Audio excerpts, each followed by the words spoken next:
Dn, where Zi is equal to n times Yi. And the advantage of this now is the average spacing between the z's is 1, and that's independent of n. So as n gets larger and larger and larger, it's still going to be on average 1 unit apart. There's a chance that this could have universal behavior as n grows. Will the y's have universal behavior as n grows?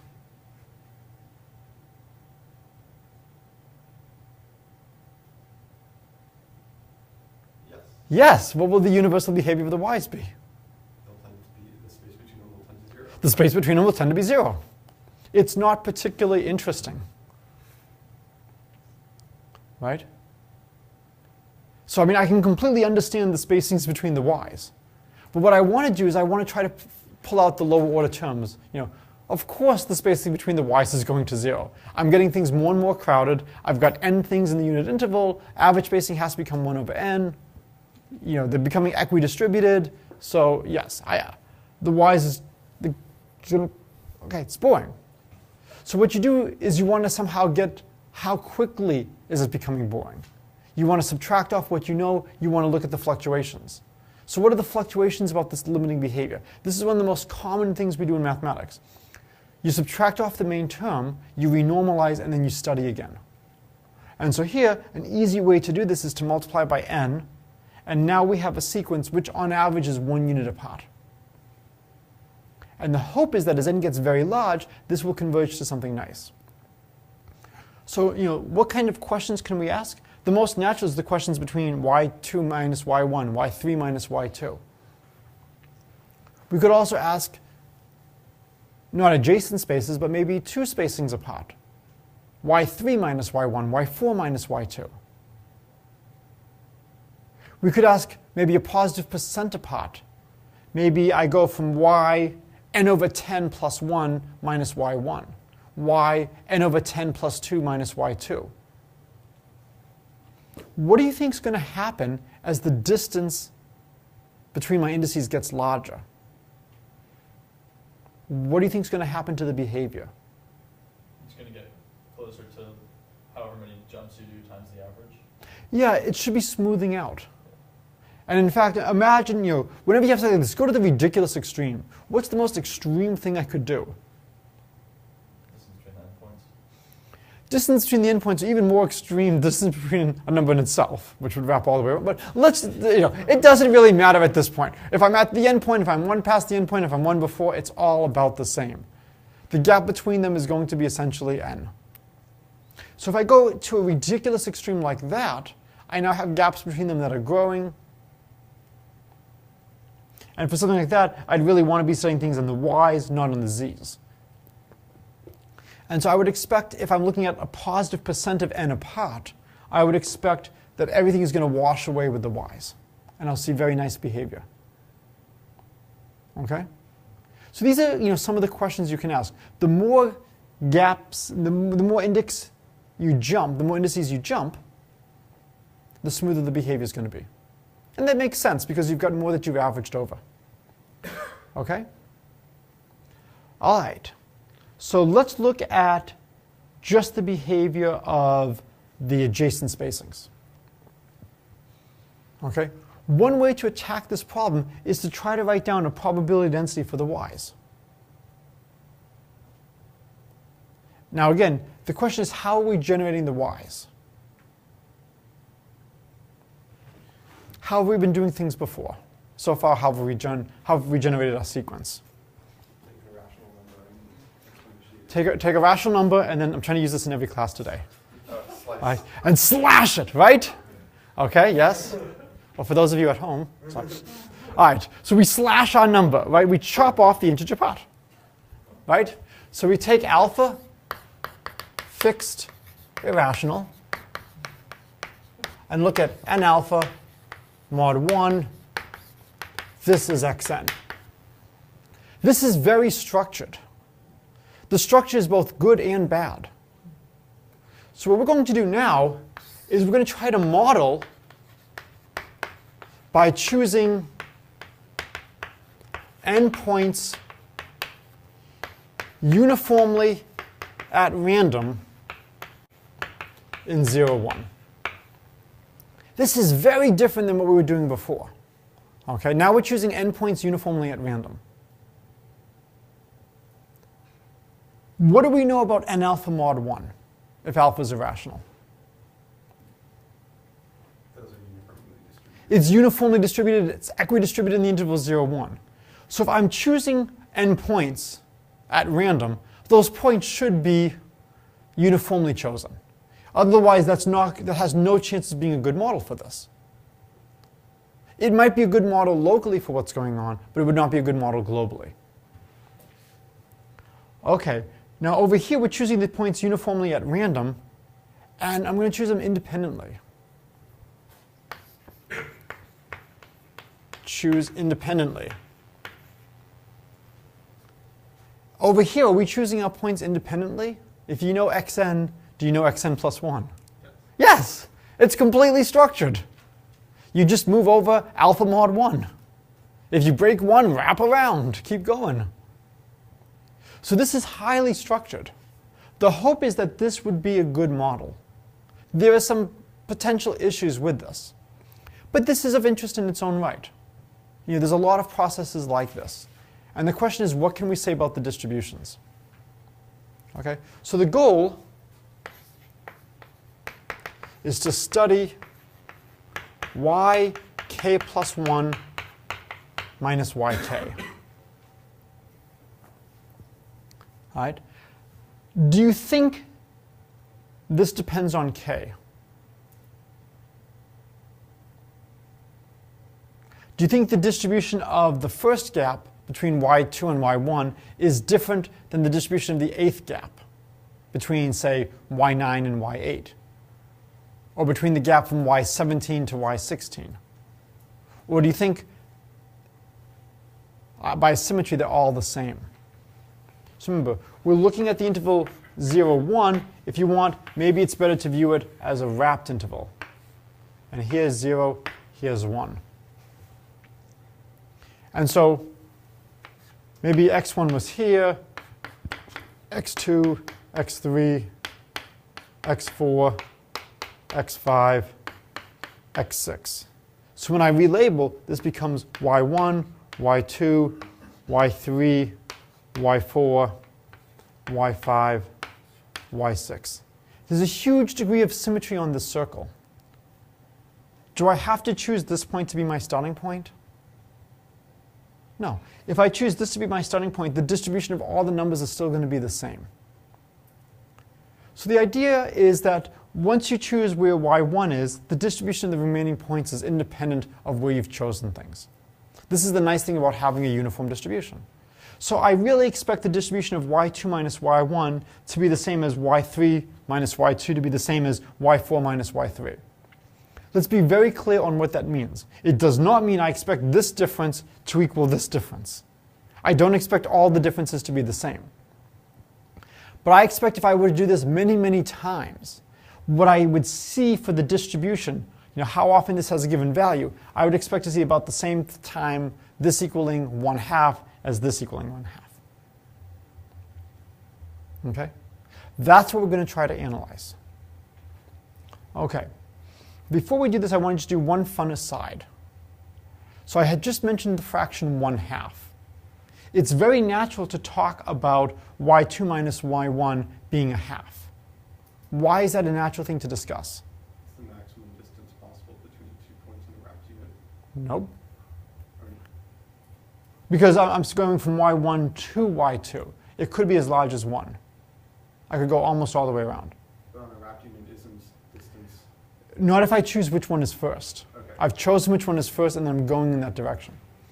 But yes. It's like the average. If you were to average over all possible spacings, it would be the average one. Well, no, if I have 6 things here, what's my average? No, I mean like if you have 2 points, it's the average between how you could place all those 2 points. Nope. But if it, if it is greater than 1/2, then you could also just choose a different y1. All right, let's do something other than 1/2. Let's take 1/3. Okay. Is 1/2 is 1/3? Is that a good quantity to look at for spacings between the y's? Is it reasonable to talk about y2 minus y1 being a third? Okay, why is that not reasonable? Because that's one value. Right? So like, you wouldn't expect it to happen in general. All right, let's say about 1/3. All right. Do I expect y2 minus y1 to be about a third? Yes. It should really be in terms of n. It should really be in terms of n. When I look at the y's, I shouldn't be talking about something like 1/3 or 1/2. If I want to talk about 1/3 or 1/2, what should I be looking at? The z's. Because the average spacing for the z's is 1. So if I'm looking at a gap of size 1/2 for the z's, that's half the average spacing. If I'm looking at a gap of 1/3, that's a third of the average spacing. If I'm looking at a gap between the z's of 5, that's 5 times the average spacing. Those are all reasonable questions. Over here, I do not expect to see many gaps of size 1/3 or 1/2 as the number of points grows. It's very difficult to have something like that. What that would mean is you'd have to have this huge gap, then a huge number of numbers piled up in here. That's going to contradict equidistribution. It's possible, but it's unlikely. This is why certain problems in number theory are very hard. The twin prime problem is a great example. If you look at primes up to x, the average spacing between primes is about log x. If you talk about primes differing by 2, if you look at that relative to the average spacing, and I'll try to keep this on the board. So we'll do twin primes.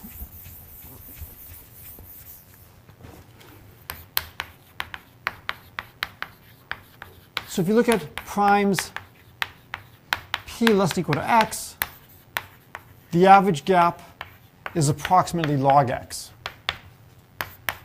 So twin primes, the difference is 2. So the gap divided by the average gap is going to be 2 over log x. That's going to 0. This is why this is such a difficult problem, is when you're looking at twin primes, it's so small relative to the average gap.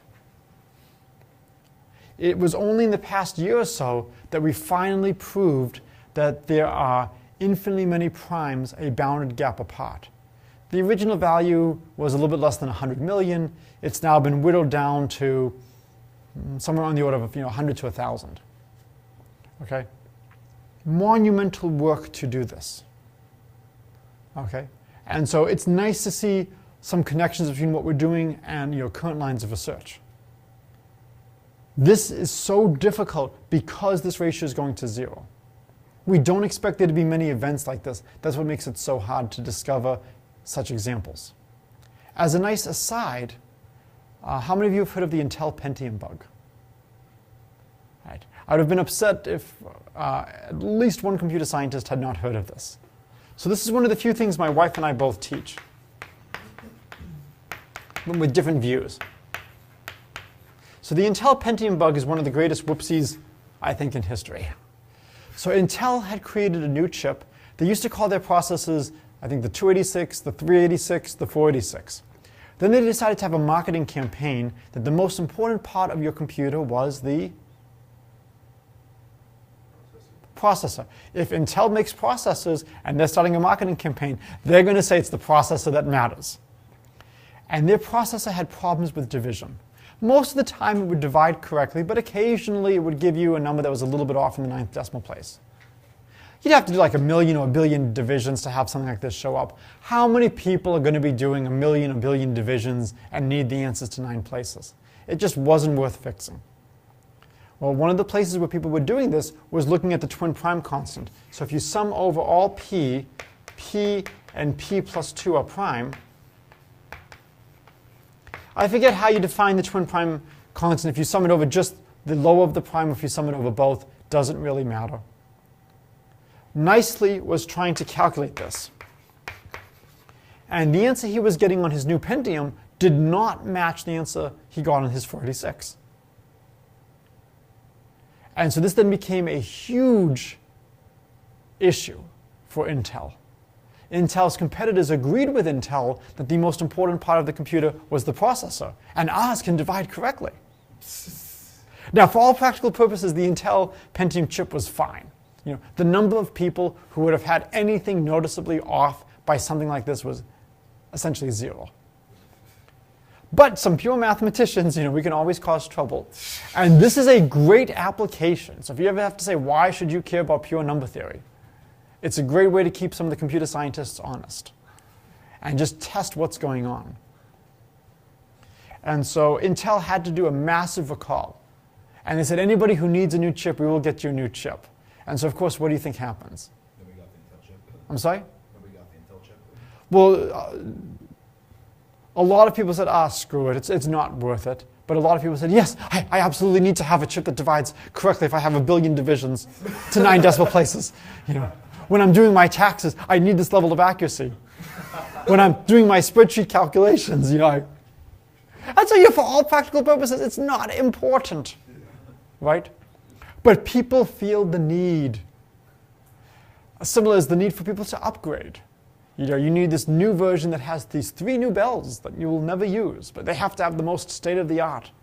Okay? So this is one of the more interesting examples of number theory and looking at twin primes. I'm sorry? The bell also comes with free whistle. Yes. And so I will post some stuff about this as to how many millions, possibly hundreds of millions of dollars Intel lost from this. And again, their brand took a huge hit. Fortunately for them, most people have forgotten about this now.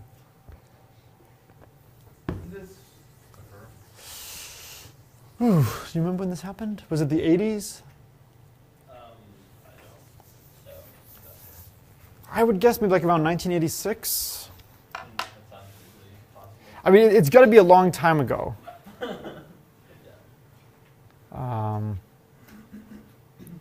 So I've got everything set up to upload my lectures immediately after class, so I don't want to close that window. So I will quickly open something up over here. All right, Intel Pentium bug.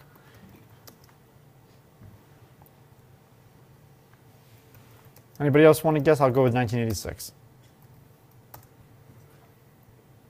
feel like that number might be influenced by the fact that you're talking about x86 processors. Well, but they always do. Oh, that is true. That is true.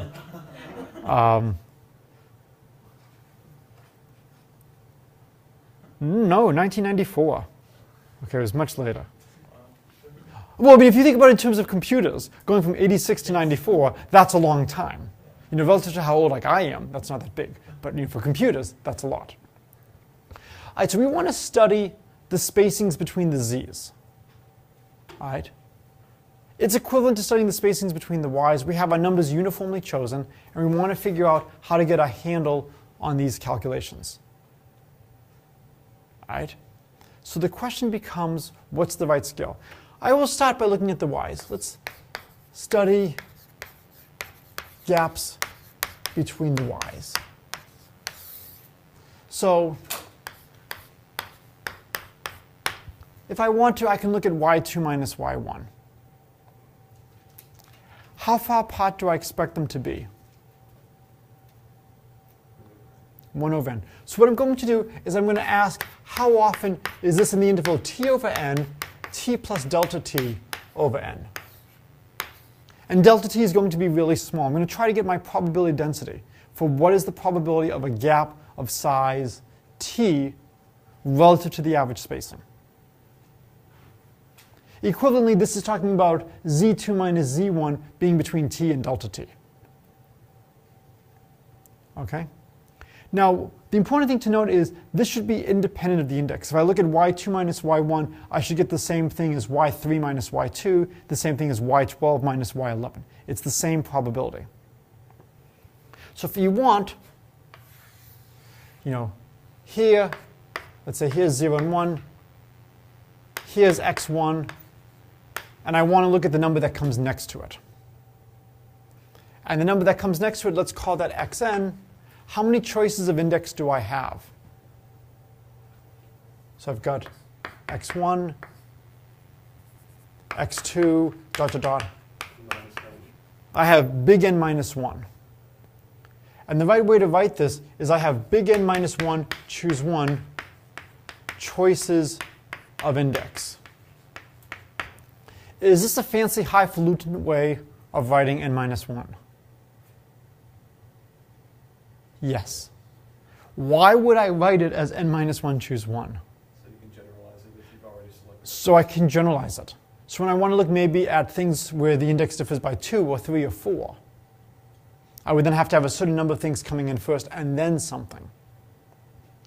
And so, again, because I know the punchline, I'm going to write it like this. Really, it's not that hard to figure out what's going on. All right, so now I want to look at this gap.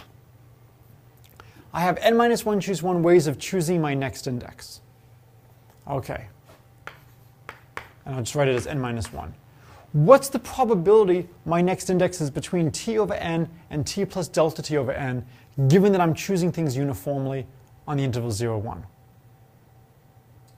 Log. I'm sorry? Could you do something like 1 minus the probability that all of them end up being outside of that? Well, I want to know what's the probability that xn is between t over n from x1 and t plus delta t over n from x1. Delta t over n. Delta t over n. So to write this in a highfalutin way, t plus delta t over n minus t over n. So this is number of indices to choose from. And this is the probability the given index is between t over n and t plus delta t over n away. Now, how many indices are left?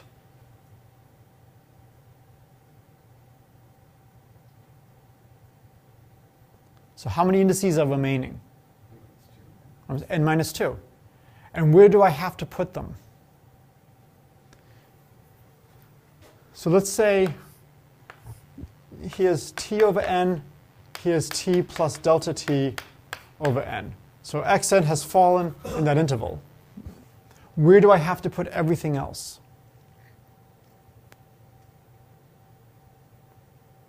Assuming that you've chosen xn to be the y2. Right?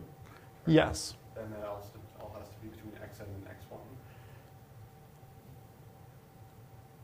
Or between t. Yeah. remaining 1 minus delta. It's 1 minus that. So between. Between 1 and... So I'm choosing my stuff coming on the circle. So I've chosen x1 over here. Then everything else... Oh, because x1 is first. Okay. Yeah. Right. All right, so now, this is where things get a little bit tricky. I'm going to do something that's a little bit wrong right now. I'm going to say, well, first of all, I have n minus 2 indices. So that's clearly correct. It's a fancy way of writing 1. I want the probability that none of the other indices are in here. They've all got to be further away. They can't be closer to x1. And so it's going to be 1 minus t plus delta t over n to what power? So what? To n minus 2. Excellent. And I'm going to want to study this as I take the limit as n goes to infinity. What is wrong with this? This is not quite what we want to calculate. Yes? You're not conditioning on choice of x2 or n of xn as x3, x4, x5, da.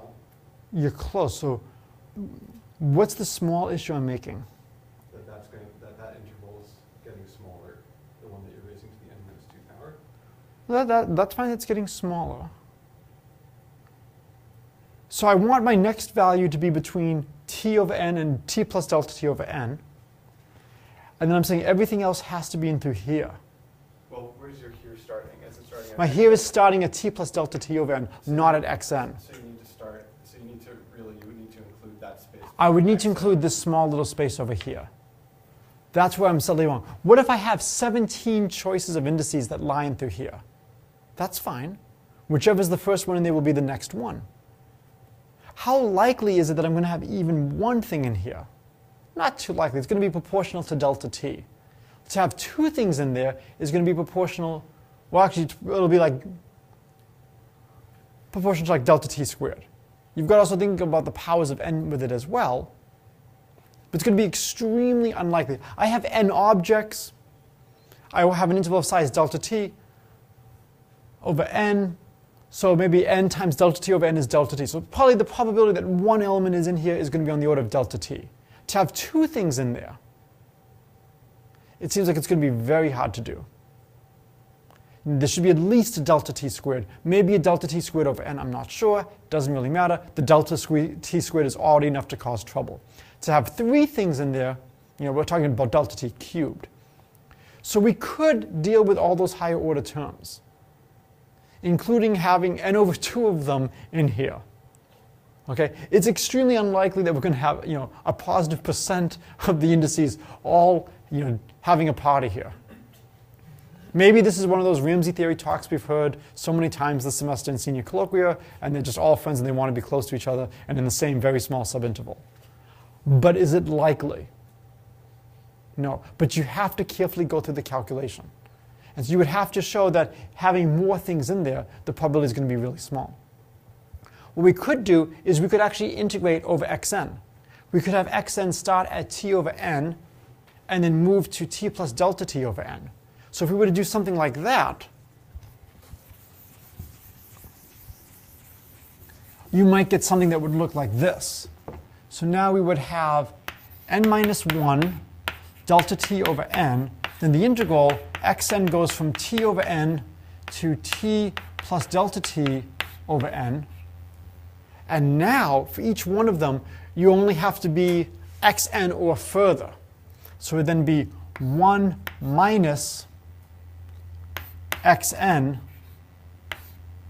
to the n minus 2 dxn.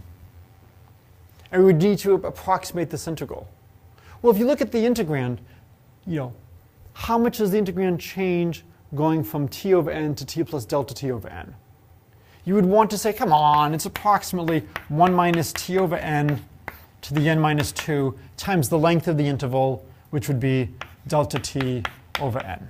And that should be a really good approximation for the integral. And you can bound how much of an error you make. So if you want to make it rigorous, this is one way to make things rigorous. Okay? Any questions about this approach?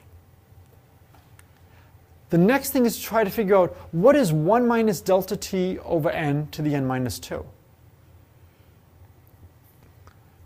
the approximate be 1 over n minus 1? 1 over n minus 1? No. So let's look at this. We have 1 minus t over delta t to the n. What does this look like?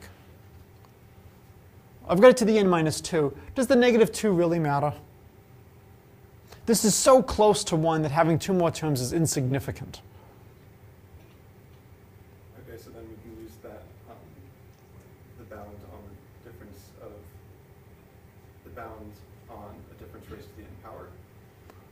Well, if we start expanding this out, you're going to get binomial coefficients in n, which will grow rapidly. The limit definition of E. And so if you recall, one of the ways of defining E is e to the u is the limit as n goes to infinity of 1 plus u over n to the n. So let me just quickly show you how you could do this carefully. So for us, we'll have u be t plus delta t. So we've got 1 minus u over n to the n. We don't really care about the negative 2. The negative 2 doesn't really matter. It gives us a finite factor of 1 minus damn small. Okay? Whenever you see this, what do you think? You should be thinking something. Too many of you have had classes with me not to immediately have a response. Take the log, right? You don't even have to think about what Professor Miller's talking about. If he says you have a Pavlovian response, it's take a logarithm. Whenever you have a product, take a logarithm. Why do you take logarithms of products? Turns them into sums. So this becomes n times the log of 1 minus u over n. We now Taylor expand that, and we get n. The negative here comes out, becomes negative, and we have u plus u squared over 2n. So u over n, u squared over 2n squared, plus u cubed over 3n cubed plus dot dot dot. And this is just coming from the expansion of the log of 1 minus x is negative x minus x squared over 2 minus x cubed over 3. I multiply through by the n, and I get negative u minus u squared over 2n minus u cubed over 3n squared minus dot dot dot.